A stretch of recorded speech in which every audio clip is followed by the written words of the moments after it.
자, 여러분, 10주차 2교시 수업 진행하도록 하겠습니다. 원래 내가 이제 이 시간이랑 다음 시간에 걸쳐가지고 자바에서 2차원별 다루는 법에 대해서 이제 설명을 할 겁니다.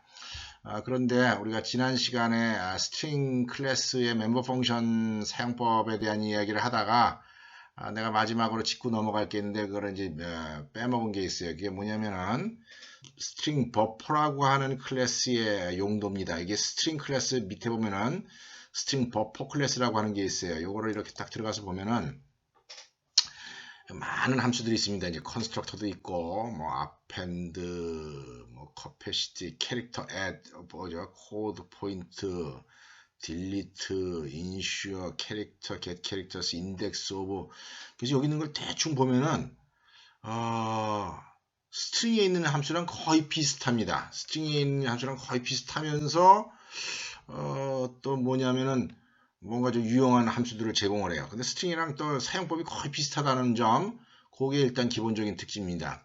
그래서 이 스트링 버퍼 클래스의 용도가 뭔가 하는 거, 그걸 갖다가 내가 이제 잠시 설명을 하고 원래 하고자 하던 2차원별 이야기를 하도록 하겠습니다. 자, 스트링 버퍼 클래스 객체 만들어 쓰는 법은 이렇습니다. new 스트링 버퍼 hello world 이래가지고서 스트링 버퍼를 만들어주고 얘를 출력을 해라. 그러면 hello world가 찍혀 나옵니다. 기본적으로 사용법은 스트링 버퍼나 스트링이나 비슷해 보인다 하는 겁니다. 이 스트링 버퍼를 왜 만들었느냐? 그 만든 이유가 뭐냐면은 스트링 클래스를 쓸 때는 스트링 객체의 특징이 뭐라고 그랬습니까? 바이트 어레이에 문자들을 기록을 하는데 그 문자들을 변경은 할 수는 없다 그랬죠. read only라고 얘기를 했지 않습니까? read only이기 때문에 만약에 그 어떤 그 문자열의 내용에 뭐 replace를 한다든지 이런 일을 하고 싶을 때 새로운 스트링을 만들어 가지고 결과값을 저장을 하고 원래 있던 스트링 객체는 가비지로 버린다라고 얘기했어요. 그러다 보니까 어떤 하나의 스트링에 대해서 조작을 굉장히 많이 할 때 그 스트링에 대해서 뭐 특정 위치에 문자를 바꿨다가 또 문자를 또 이렇게 바꿨다 저렇게 바꿨다서 스트링 하나 가지고 가공을 갖다가 막 수백 번 할 그럴 필요성이 생깁니다. 그렇게 수백 번을 할 때는 그냥 스트링 객체를 이용을 하게 되면은 가비지도 많이 쌓이게 되고 계속 말머리 할당을 하기 때문에 속도도 많이 느려지게 돼요. 그래서 이제 그런 문제점을 해결하기 위해서 이거 사용례가 이제 자주 있지는 않습니다. 이 사용례 가장 스트링 버퍼의 가장 중요한 사용례는 어떤 경우냐? 한 개의 스트링을 무진장 많이 가공을 하고자 할 때, 그럴 때 쓰는 클래스가 스트링 버퍼다 하는 겁니다. 그래서 스트링 버퍼 클래스의 가장 큰 특징은 스트링과 비교해서 가장 큰 특징은 뭐냐면은 얘는 read only가 아니다 하는 겁니다. 바이트 어레이의 크기를 넉넉하게 잡아놓고 있기 때문에 거기다가 뭘 글자를 갖다가 붙였다가 띄었다가 그 다음에 막 추가했다가 바꿨다가 이런 일을 하는 과정에서 매번 새로운 기억 장소를 할당하는 게 아니라 기존에 있는 바이트 어레이를 그냥 이용을 해요. 바이트 어레이를 갖다 넉넉하게 잡아놓고 그냥 이용하기 때문에 마치 C 랭귀지에서 문자열 배열을 이용해 놓고 쓰는 경우랑 비슷하게 사용을 합니다. 자, 예를 들어 가지고 여기 보면 문자열이 쓴 다음에 여기 한번 봅시다. 여러 가지 함수들이 있는데 그 중에 하나 봅시다. 리버스라고 하는 게 있어요. 리버스. 자, 리버스라고 하는 게 있습니다. 네, 뭐 하는 거겠습니까? sp는 sp.reverse 이렇게 한다는 거죠.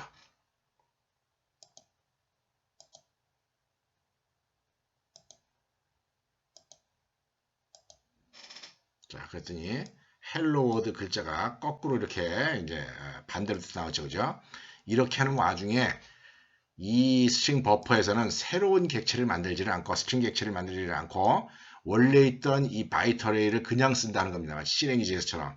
그런 점에서 사용 용도로서의 어떤 가치를 가지고 있고 스트링 버퍼가 갖고 있는 가장 큰 특징, 스트링과 비교해서 가장 큰 특징은 요겁니다. 요 함수의 사용이에요. set character at. 여러분들 스트링 클래스에는 set character at이라고 하는 함수는 없습니다. get 캐릭터는 있어요.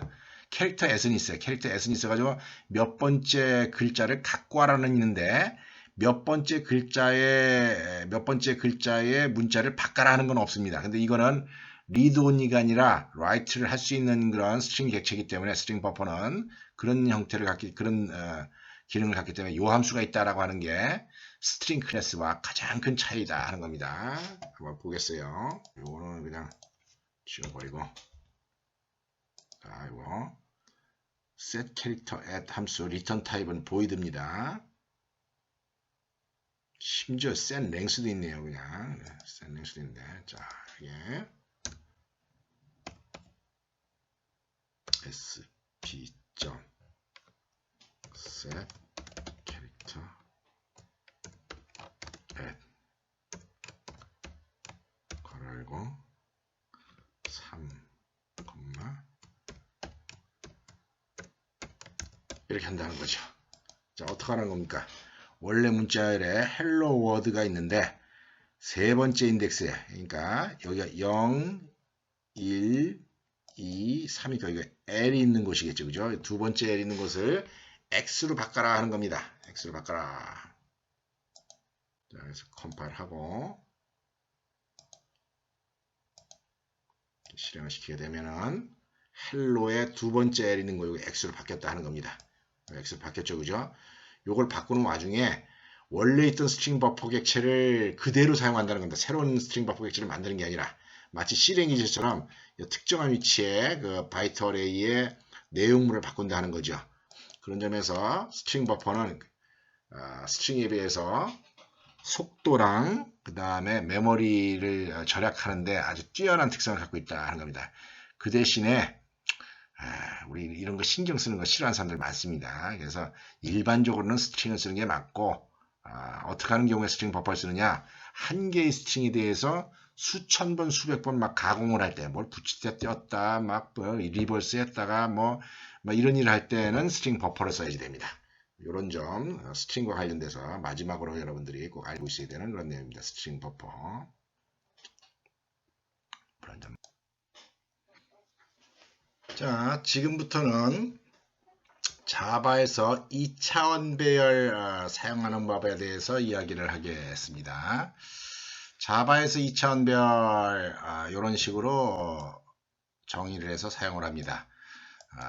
누차 얘기하는 거지만은 다이내믹 얼로케이션을 이용해서 기억 장소를 할당을 하고 2차원 배열, 그 다음에 사용법은 그 다음에 똑같습니다. 이제 여기에 3행4열짜리 배열을 갖다가 할당을 해가지고 X라고 하는 레퍼런스가 2차원 배열을 갖다가 가리키도록 하고, 그 다음에 이제 그 엘리먼트를 갖다 액세스를 할 때는 xij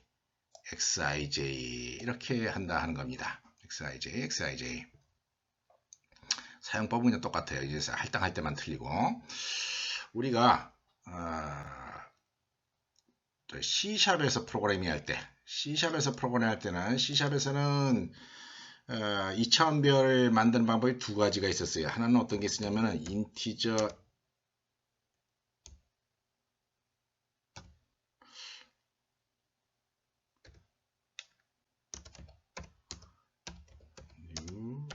인티저 3행4열 이런 식으로 할당을 한 다음에 여기서 x, i, j 이런 식으로 이용하는 방법 한 가지가 있고, 또 하나는 인티저 x, new 인티저 이렇게 한 다음에 또 그 과정에 다이내믹 얼로케이션을 해가지고서 x, i, j 이렇게 사용하는 방법이 있었습니다. 요거는 인티저 배열을 갖다가 통째로 할당을 받아가지고서 이제 엘리먼트를 사용하는 방법이고, 요거는 가변 배열 스타일로 할당받아서 쓰는 방법인데, 그런 방법인데, 자, C샵에서 이렇게 두 가지 방법이 있으면서 이 첫 번째 방법은 거의 그 C랭귀지에서 사용했던 그런 메커니즘을 이용하는 제도였었습니다. C랭귀지에서 사용하는 그런 메커니즘을 이용한 제도고, 요거는 이제 뭐 가변배열이라고 하는 제도인데 요것이 지금 자바에서 사용하는 방법이다 하는 겁니다. 자바에서는 요 사용하는 방법이 요거 한 가지밖에 없어요. 이런 방법은 없습니다. 이런 방법은 없고 자바에서는 이거 한 가지밖에 없다. 그런 점이 C샵과 자바와의 차이입니다. 자바에서는 가변별 스타일로 사용하는 방법 한 가지밖에 없다. 자, 그래서 이렇게 만들어주고 난 다음에 루프를 빙글빙글 돌면서 이제 데이터들을 집어넣고 지금 보면 2차원 배열 3행 4일짜리에다가 1서부터 1, 2, 3, 4, 5, 6, 7, 8 해가 쭉 집어넣은 겁니다. 쭉 집어넣고 그 다음에 여기서 그 결과를 갖다가 이렇게 출력을 해보는 그런 프로그램입니다. 자, 한번 실행시켜 보겠습니다. 이렇게 다 컴파일하고 이렇게 실행시키다 하는 거죠. 그러면은 이렇게 이제 2차원 배열 3행 4일짜리 이렇게 나온다는 거죠. 우리가 지난 시간에 그 스트링 클래스의 멤버 펑션 설명하면서 포맷이라고 하는 제도에 대해서 이야기를 한 적이 있었죠. 그죠? 그 포맷을 할 때 그 포매팅을 갖다가 써야 되는 이유가 이제 이런 점이 있는 거죠. 보기가 좀 안 좋지 않습니까? 이게 다 이게 숫자가 이거 두 자리 숫자가 있고 하니까 이제 별로 보기가 안 좋죠. 그죠? 이런 경우에 포맷을 이용해서 할 수도 있고 또 한 가지는 어떻게 할 수 있냐면은 자바 1.5 타이거 버전 이후로는 프린트 F도 만들어 놨어요. 시스템 아웃에 프린트 F를 만들어 가지고 포매팅을 또 할 수도 있습니다.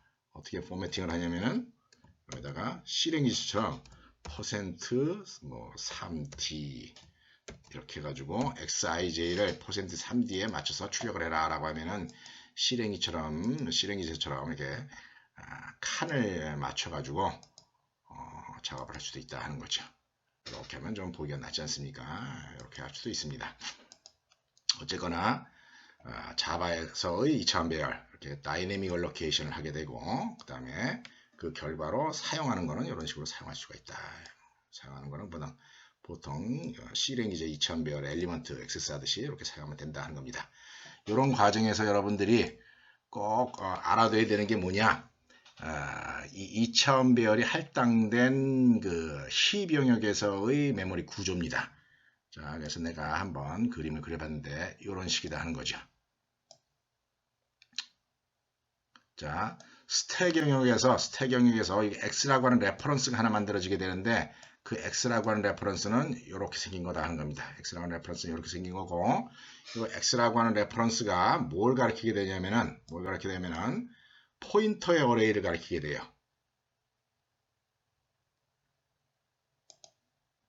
요 덩어리를 우리가 뭐라고 얘기하냐면은 포인터의 어레이다 라고 얘기합니다.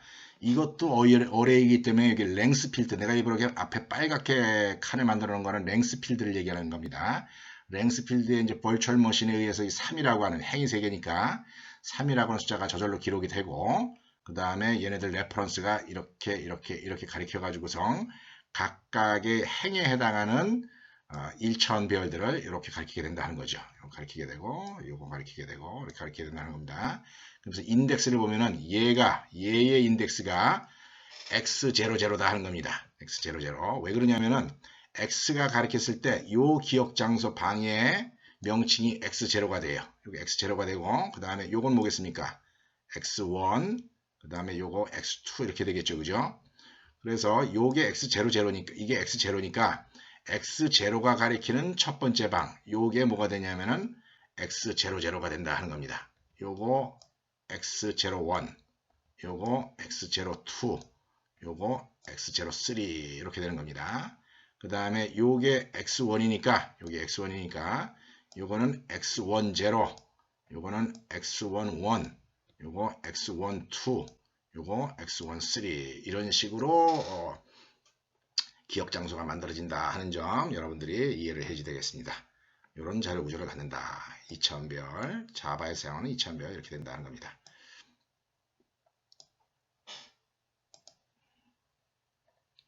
그 다음에 좀 특이한 가변 배열 만들어 쓰는 방법을 갖다가 내가 소개를 하겠습니다. 잠시 물 한잔 먹고 합시다. 자, 이렇게 다이내믹 로케이션을 하는 가변 배열 제도를 이용하기 때문에 우리가 C 랭귀지에서는 별로 이제 이런 사용법이 없는데 아주 특이한 사용법이 있을 수가 있습니다.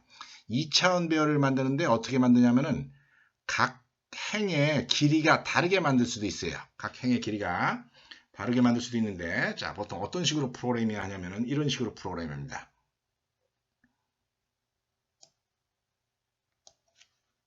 자, 이게 2차원별 레퍼런스를 스택 영역에 만든 다음에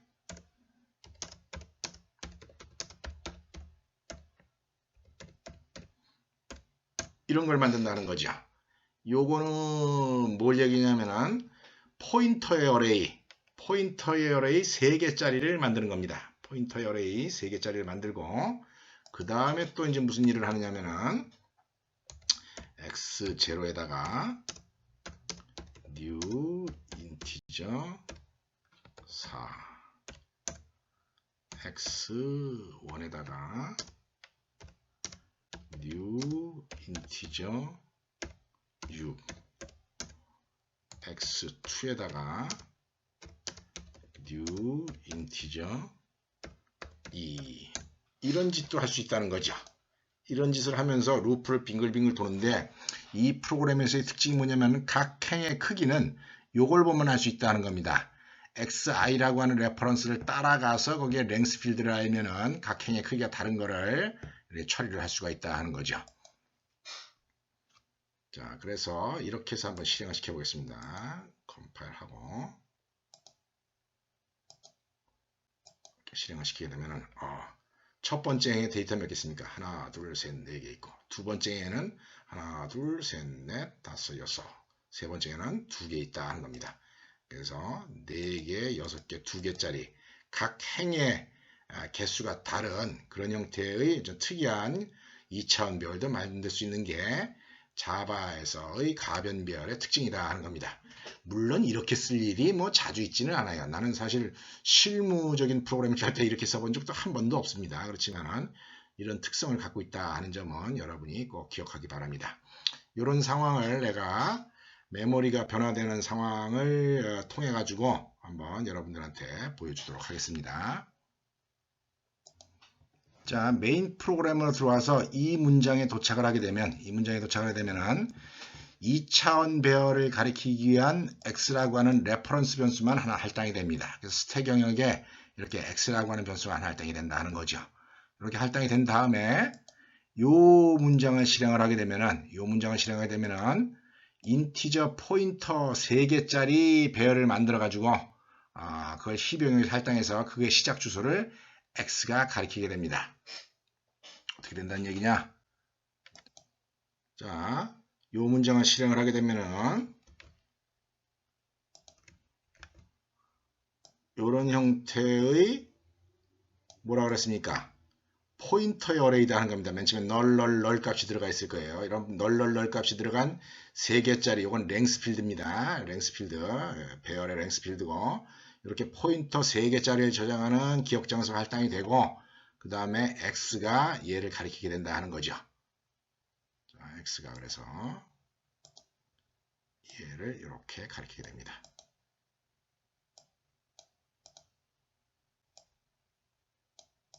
자, 아직까지는 2차원 배열의 본체에 해당하는 내용이 아직 없죠. 그죠? 본체에 대한 내용이 없는데, 그 다음에 이제 어떤 일이 일어나냐? 그 다음에 요 문장을 한다는 거죠. 요 문장을 실행하게 되면은 1차원 인티저, 1차원짜리 4개짜리 인티저 배열이 만들어져 가지고 그 시작 주소가 x0에 저장이 됩니다. x0는 어디입니까? 얘부터 따라가게 되면은 이 기억 장소가 요게 x0가 된다는 거죠. 그죠? 요 자리가 요 기억 장소가 x0고 x0 요게 x0 그 다음에 얘가 좀 칸이 좀 잘 안 맞네요. 그죠? x1 그 다음에 얘가 x2 우리 엘리먼트 x0, x1, x2가 있는 요 인티저 배열, 인티저 포인터의 배열이 만들어지고 여기 x0 자리에 요 자리에 1차원 배열 4개짜리 만들어지는 거에 시작 주소가 들어간다 하는 겁니다. 자, 그래서 요거 인티저 배열 실행을 하게 되면 new 인티저 4 하게 되면은 이런 형태의 4개짜리 인티저를 저장하기 위한 1차원 배열이 만들어진다는 겁니다. 얘 만들어지면서 얘가 여기를 이렇게 얘가 여기를 이렇게 가리키게 된다는 거죠. 굳이 여기 화살표 꼬투리는 안 그리겠습니다. 그런 다음에 또 두 번째 줄에서 인티저 6을 하나 할당을 해라. 그럼 어떻게 되겠습니까? 자, 인티저 6을 할당을 해라. 그럼 또 마찬가지로 이렇게 만들어서 인티저 배열 6개짜리가 이렇게 만들어질 겁니다. 그죠? 만들어지고 마찬가지로 얘가 두 번째 x1 요 레퍼런스가 또 새로 만들어진 이 배열을 이렇게 가리키게 될 거다 하는 겁니다. 마찬가지로 new integer 2 이렇게 실행을 하게 되면 그러면은 2개짜리 또 1차원 배열이 만들어져서 얘가 x2가 얘를 이렇게 가리키게 된다는 거죠. 순서에 입각해가지고 이렇게 하나, 둘, 세 덩어리가 만들어지게 됩니다. 이렇게 만들어지고 난 다음에 어떡합니까? 루프를 빙글빙글 돌면서 작업을 하죠. 그죠? 자, 전체적으로 바깥 루프 몇 번 돕니까? x.length만큼 돈다 하는 겁니다. x.length는 x가 가리키는 곳에 있는 length 필드니까 뭘 얘기를 하는 거겠습니까? 요 3을 얘기를 하는 거겠죠. 그죠? 3. 그래서 바깥 루프는 3만큼 돌게 된다는 거죠. 3만큼 돌게 되고 이 안에 루프는 맨 처음 루프를 돌 때는 x0.length만큼 돕니다. x0.length만큼 도니까 맨 처음 돌 때는 x0가 가리킨 것의 length니까 요겁니다. 요거 4만큼 돈다는 거죠. 맨 처음엔 루프를 4만큼 돌고 두 번째 들어왔을 때는 x1.length만큼 도니까 6만큼 돌 겁니다. 그 다음에 세 번째는 x2.length 하니까 2만큼 돌면서 가변 배열이더라도 랭스 값이 이렇게 4, 6, 2 따로따로 저장이 되기 때문에 큰 문제가 없이 루프를 돌면서 이제 작업을 할 수가 있습니다. 이렇게 하면서 K 값을 이렇게 계속 누적을 시키게 되면은 자, 그래서 2차원 배열을 빙글빙글 돌면서 누적을 시키게 되면 이게 1, 2, 3, 4, 5, 6, 7, 8, 9, 10, 11, 12라고 이렇게 저장이 된다 하는 거죠. 그다음 이제 마지막으로 할 얘기가 뭐냐? C랭귀지에 비해서 이 자바나 C# 프로그래밍 할 때는 이 length 정보가 배열 자체에 기록이 되기 때문에 배열을 갖다가 함수에다 넘겨줄 때 1차원 배열이든 2차원 배열이든 함수로 그걸 넘겨줄 때 그 1차원, 2차원의 크기 값을 넘겨줄 필요는 없습니다. 옛날에 그 C랭귀지로 프로그램할 때는 1차원 배열을 넘겨줄 때는 항상 그 배열의 시작 위치 값이랑 배열의 크기 값을 같이 넘겨줬어야 돼요. 2차원 배열인 경우도 마찬가지로요. 행의 크기 값이랑 열의 크기 값을 넘겨줄 필요가 있었는데 이제는 이제 그럴 필요가 없다 하는 거죠. 자, 예를 들어서 여기 2차원 배열에 이런 내용들이 들어가 있는데 이 2차원 배열에 들어가 있는 모든 데이터의 개수, 모든 데이터의 합을 구하는 그런 함수를 만들어 본다라고 한번 생각해 봅시다. 자, 그래서 예를 들어 가지고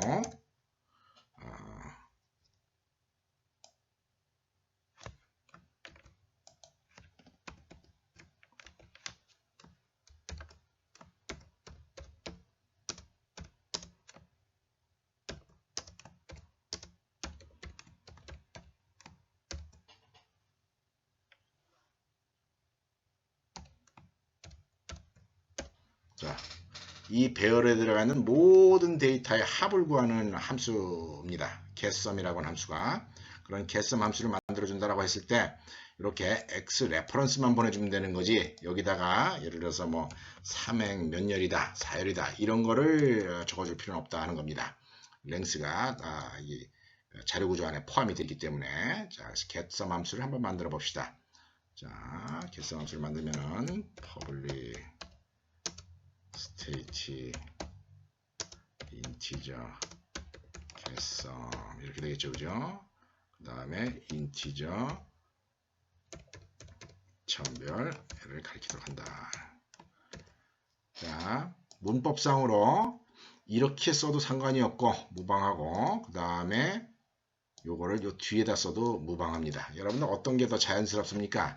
사실 그냥 느끼기에 자연스러운 거는 이게 더 자연스러워요. 이렇게 쓰는 표기법이 더 자연스러운데, 그렇지만은 실질적으로는 이게 더 정확한 표현입니다. 이게 더 정확한 표현이고, C# 같은 경우에는 요것만 허용을 합니다. 이렇게 쓰는 것만 허용을 하지, 요 꺽쇠 가로 두 개가 뒤에 있는 거는 신텍스 에러로 처리를 합니다. 그런 점은 뭐 자바가 더 뭐라 그럴까, 뭐 유연하다고 할까, 이렇게 얘기를 할 수가 있습니다. 자, 그래서 제로 초기화시키고, 자, 루프를 빙글빙글 도는데 어떻게 돌면 되겠습니까? 요걸 이용해서 돌면 된다 하는 거죠, 그죠? 요걸 이용해서 돌면 됩니다. 자, 이 가변배열이니까 굳이 삼행사열이다 이렇게 여기 3, 4 명시하는 게 아니라 이렇게 랭스, xir 랭스를 이용하면 된다 하는 거죠. 그래서 여기다가 sum은 sum 플러스 xij 이렇게 적어주면은 들어가게 되겠죠. 계산이 된다 하는 거죠. 이러고 나서 마지막으로 이제 return sum 이렇게 해주게 되면은 뭐 가변별이든 아니면 뭐 고정된 2차원 별이든 2차원 별의 합을 구해서 돌려주는 그런 프로그램이 됩니다. 이 ij를 내가 명시를 안 했네요, 그죠?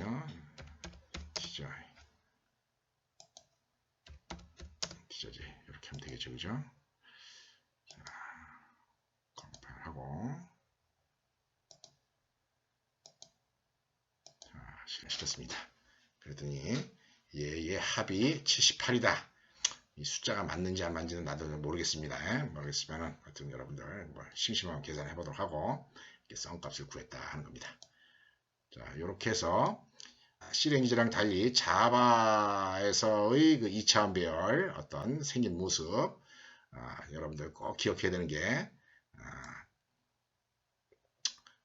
다이내믹 알로케이션만 가능하다. 다이내믹 알로케이션만 가능하고, 그 다음에 각 행의 크기가 다른 2차원 별도 심지어 만들 수가 있다. 이런 거 2차원 별에 대한 학습을 이번 시간에 해봤습니다. 요 다음 시간에는 이런 2차원 별을 이용해 가지고 계산을 해야 하는 그런 프로그램을 한번 짜보도록 하겠어요. 우리가 여러분들 중고등학교, 중학교 때인지 고등학교 때 행렬이라고 하는 거 배운 적이 있을 겁니다. 자, 행렬이 프로그래밍으로 이제 표현하게 되면 2차원 별로 나타나게 됩니다. 그래서 보통 행렬의 합, 행렬의 뭐 차, 그 다음에 행렬의 곱, 뭐 이런 행위를 하게 되는데, 그런 행위를 이제 어떤 식으로 할 건가, 그런 프로그램을 이제 다음 시간에 한번 짜보도록 하겠습니다. 이 정도로 마치겠습니다.